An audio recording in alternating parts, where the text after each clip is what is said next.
Hi, this is Sunday School, or at least my version of it, for Sunday, January the 17th, 2021, for Grace Baptist Church.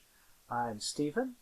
I'm titling today's Sunday School, One Person and Prejudice. The lectionary readings for today are 1 Samuel 3, 1 through 20, Psalm 139, 1 through 18, John 1, 43 through 51, and 1 Corinthians 6, 12 through 20. We're going to read John 1, 43 through 51. The following day, Jesus wanted to go forth into Galilee, and he finds Philip, and he says unto Philip, "Why don't you follow me?" Now Philip was of Bethsaida. Now that's the same city that Andrew and Peter came from. And Philip, he finds Nathanael, and he says unto Nathanael, "We have found this guy of whom Moses and the law and the prophets," it's the same guy that Moses, they wrote about it. This guy's Jesus of Nazareth. He's the son of Joseph. And Nathanael said unto him, "Can there any good thing come out of Nazareth?" Philip says unto him, "Why don't you come and check it out?" Jesus saw Nathanael coming unto him, and he says unto him, "Look, right here is an Israelite, and this one is one who's honest." Nathanael said unto him, "How do you even know me?"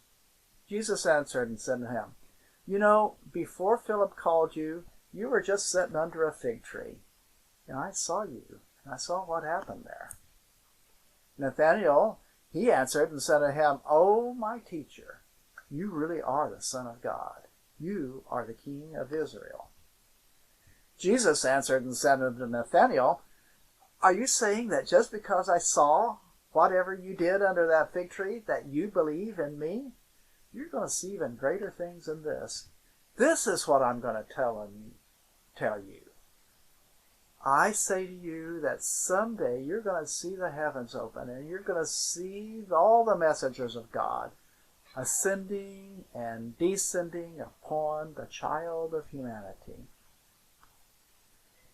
Well, like most Bible passages, this has a lot of facets, although it seems like it's just a simple pastoral story.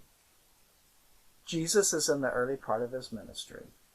He's meeting people. He's asking people to follow him. He asks Philip to follow him. Now, I want to focus on the reaction of Nathanael. There's obviously some kind of prejudice here on Nathanael's part.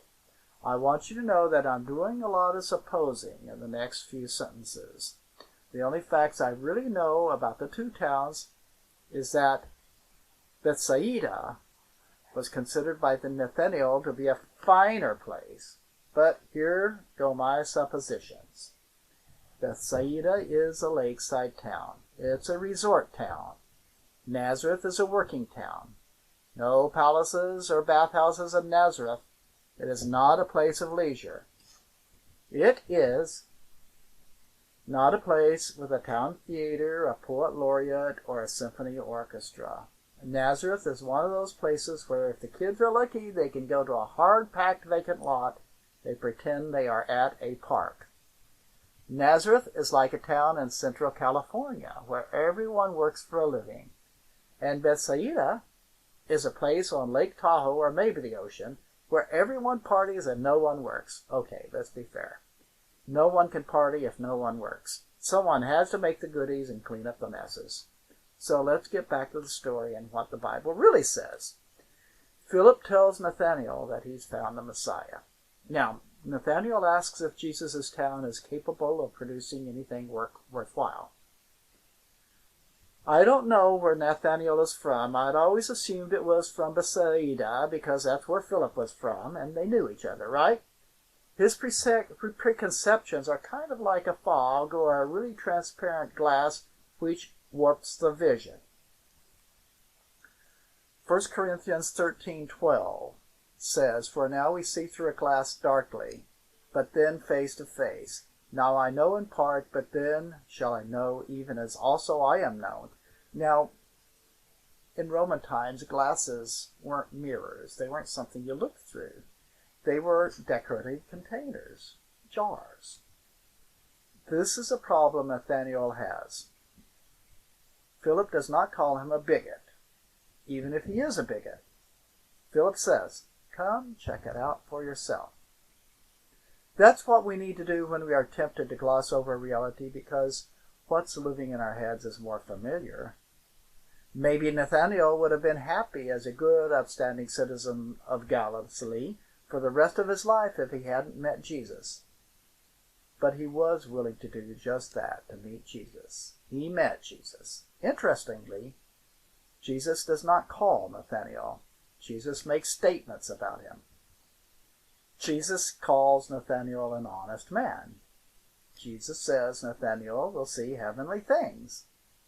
And Nathanael is the first person to proclaim Jesus as the Son of God. Yeah, I know there's Anna and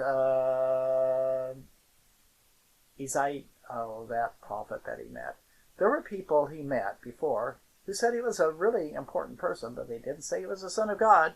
It's a big step from saying someone is a nobody from nowhere to proclaiming that person to be the Son of God. What really happened? Nathanael hadn't known Jesus until this moment, but Jesus had known Nathanael. Whatever was in Nathanael's past, Jesus convinced Nathanael that he knew it. In yours and my perspectives, it's easy for us to acknowledge that there's a God. It's easier for us to say, yep, there's a higher power. It's a bigger step to know that that power knows us, that the one who runs the universe knows you and knows me. That's a bigger step. One of the reasons we distrust our government, for instance, isn't that we don't think it means well. We think it means well, but that it doesn't not know you or me. And we like it that way, by the way. And that's the way it is with God. A lot of us know God's out there, know God is all-powerful, but we don't think God really knows us. But God does. It's when we know that we're individuals to God that God can talk to us. In Revelation 3:20, Jesus puts it this way, "Behold, I stand at the door and knock. If anyone hears my voice and opens that door, I will come in and I will sup with that person, and that person will supper with me."